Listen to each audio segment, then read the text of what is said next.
Greetings, citizens, and thanks for tuning in to Nindy Nation episode 186. I'm Jeff, and it's time to strap in, folks, because the awesome August of Nindies marches on, and we've got some serious bangers this week. If you're new here, subscribe to keep up to date with the best new eShop releases from independent developers, and stop by our Discord for Nindy news, eShop deals, and a fun, welcoming community that can't be beat. I love you guys.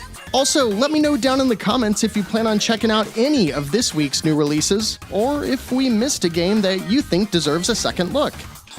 Now, ready your wallet, citizens, because it's time to kick off episode 186 of Nindy Nation by taking a look at the 8 new notable Nindies hitting the Nintendo Switch through Sunday, August 20th.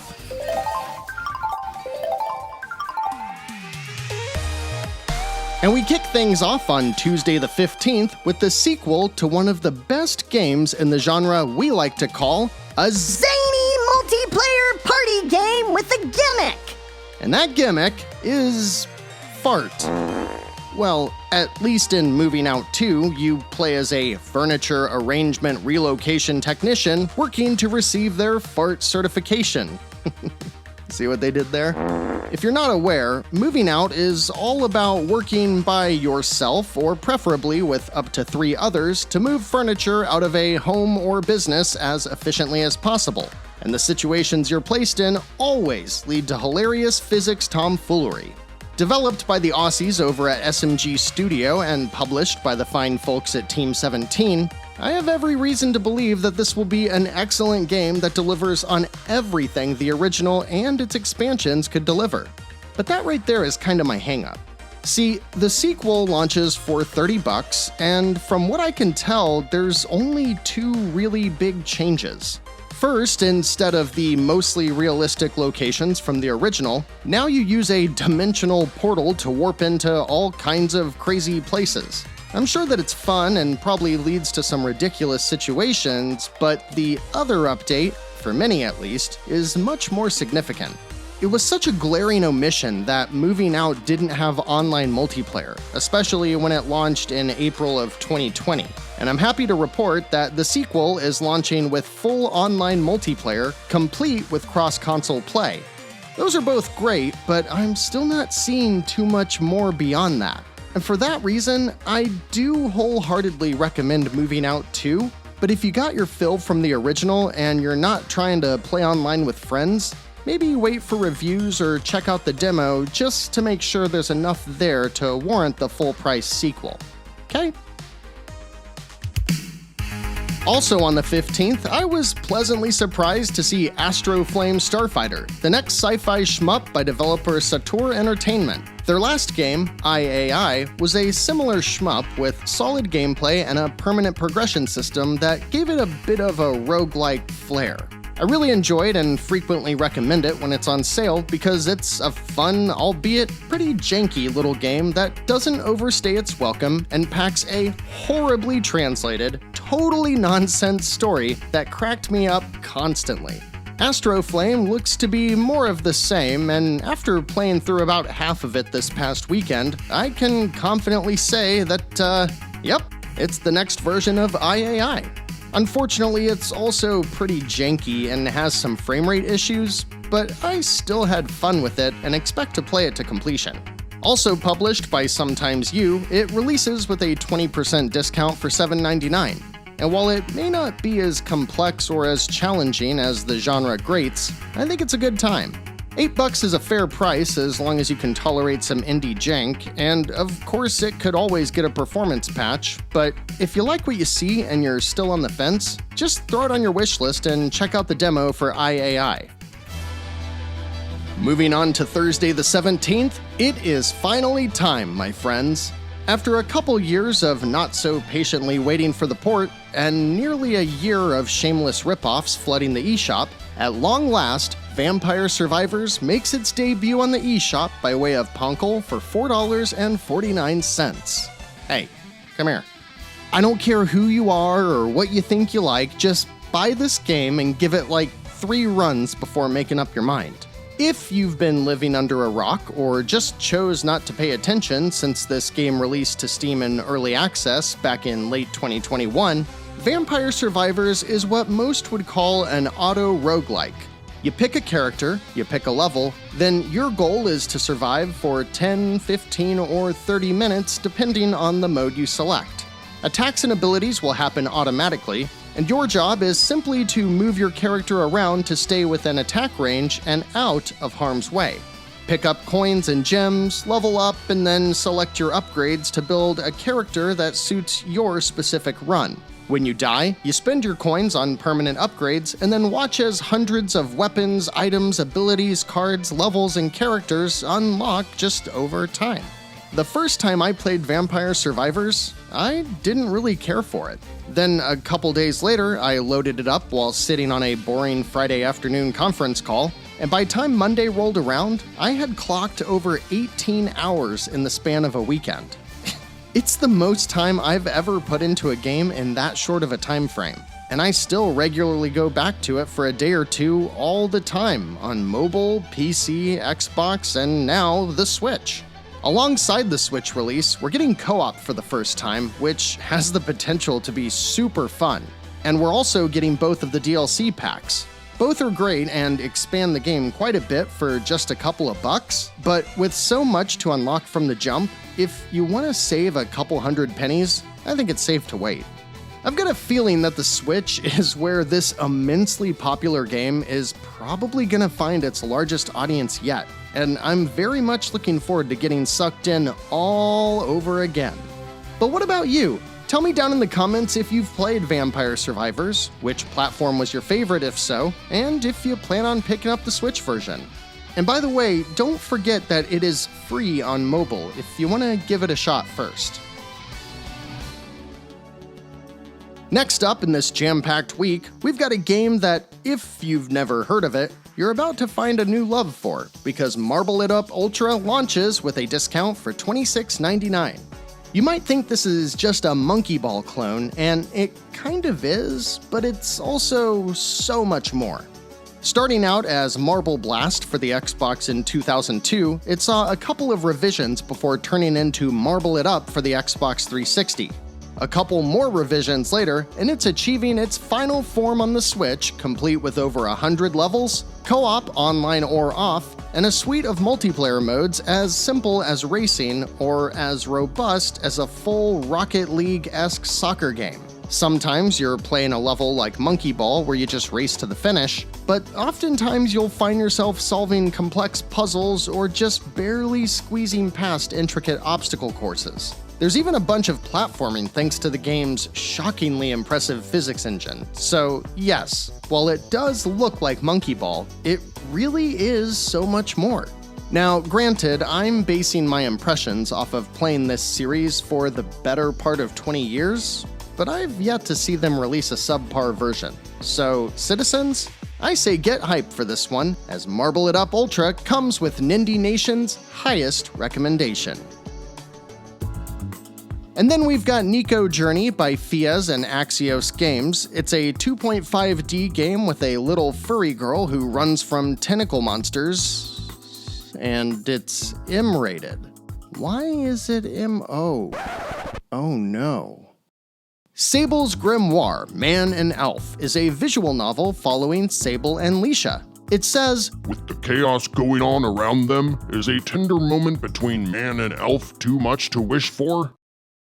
Aeroblast Passion Edition. You know what? That just sounds like the final move in a bootleg Dragon Ball Z porn. Aeroblast! I swear, these games, guys, sometimes they just make me want to die after sunset.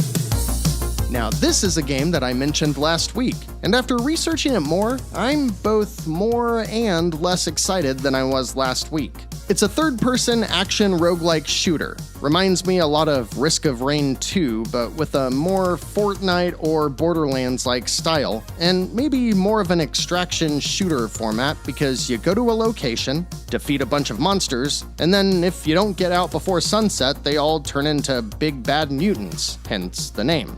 I say more interested not because of the publisher P-Cube, they're usually pretty solid, but because of the developer, Playstark. They're based in Barcelona and seem to be a full-service studio for hire. Their portfolio's a bunch of stuff I probably wouldn't play, except maybe Racer Loop, that one looks cool. But the games do look to be reasonably high quality. I can't tell if this is Playstark making their own game and shopping it out to publishers, or if it's P-Cube outsourcing a game to them, but either way, Die After Sunset looks fun. It's got skill trees and loot and an ever-changing world. There's actually a lot of Borderlands influence here too. I really think this one's gonna come down to if the gunplay feels good and how it performs. It's a single-player affair too, which isn't very common in games like this, and it releases for $19.99, which is perfectly reasonable.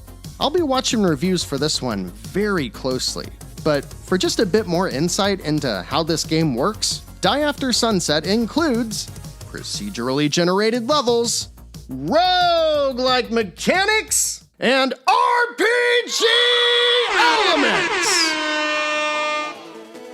Also on Thursday, Fly High Works, Aquadra, and Studio Pico are riding that caps lock like it's going out of style with Shinobi Non-Grata for $14.99. And while I could be skeptical here, I'm gonna choose to be optimistic and say that this game looks kinda sick. Set in 1838 Japan, you play as a ninja badass who has 7 weapons to use and a pact with demons to take out an evil government. There's a lot of platform fighting, but this 2D action game seems pretty focused on some epic boss fights. Wait, look, see how there's this shot here of demons throwing bodies everywhere like weapons? Look at how cool these weapons are. Frankly, the 8-bit era was flooded with cool ninja games, and most of them were pretty good, which is likely serving as the inspiration for this game. I'm gonna try to get a copy of this. It looks hard as hell, but I'm itching for some retro ninja action, so I'll let you know how it is. And then Thursday wraps up with another Atari arcade revival, but I'll be honest here, I've never heard of the original game, which serves as the inspiration for Quantum Recharged. Anyone here familiar with the original? It looks kinda like Asteroids or Geometry Wars, where you look down at a rectangle and control a little triangle ship. But where this one is different is its focus on avoiding obstacles while drawing circles around enemies to defeat them. Isn't that kinda like Kicks? Also, this one isn't developed by Adam Nickerson, rather it's by Sneaky Box, who's been making a bunch of these other revamped Atari games, and they do a pretty good job, but it still lacks the distinct style that Adam brings to the table.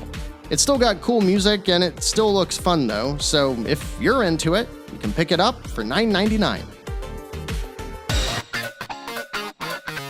And last up for this week, on Friday the 18th, Team Reptile brings enough vibes for everyone when Bomb Rush Cyberfunk launches for... well, I don't see a price, but I'm betting it's $20 or $25. For those of you who weren't gaming yet when Jet Grind Radio and Jet Set Radio Future released, let me catch you up here. These were 2 games developed by Sega for the Dreamcast and Xbox respectively. They were among the first to use cel-shaded graphics, and the soundtracks for both games are absolutely epic, especially the tracks by Hideki Naganuma, who has one of the most bizarre Twitter accounts I've ever followed. Anyways, in the Jet Set games, you're a skater who explores big open areas, collecting things and stopping along the way to tag various parts of the city to claim your turf. And the whole graffiti process plays out like a little QuickTime event.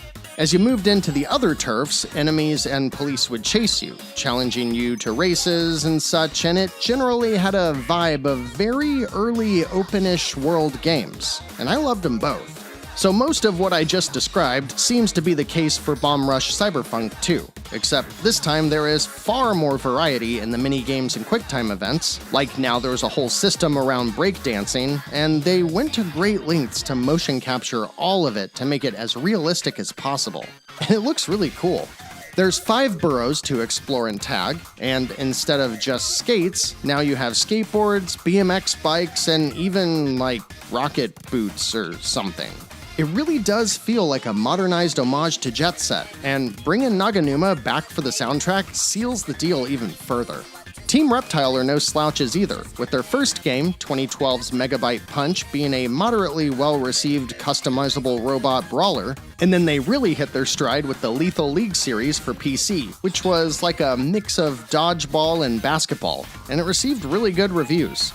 I am very optimistic about this game, though I am a bit hesitant by how little we've been seeing it in the lead up to release. Maybe I'm just scarred from last week's delays. But just like our previous game, I'm gonna choose to be optimistic here, because the team seems passionate and invested in the project, based on at least the interviews I watched, so I think they want it to be just as good as all of us do. Just like last week, we've finally arrived at the release date for a lot of highly anticipated nindies that we've all had our eye on, in some cases for years. And while my wallet is crying, I'm stoked to see how these games pan out.